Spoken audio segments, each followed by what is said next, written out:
Xəbərmi YouTube kanalının daimi izləyiciləri, hər birinizi salamlayıram. Kanala abunə olub, videoları bəyənməyi unutmayın.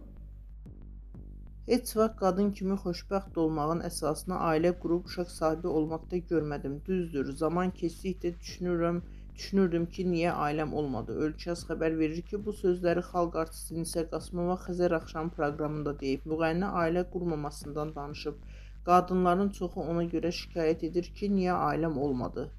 Çox xoşbəxtəm, tam səmimi deyirəm. İndiki və əvvəlki dövrümü müqayisə edəndə deyirəm ki, yaxşı ki, bacım oğlu var. Onlar böyük kimi ailədə necə yaşamaq ənənəsini yerinə yetirirlər. Sanki onlar böyük, mən kiçiyəm.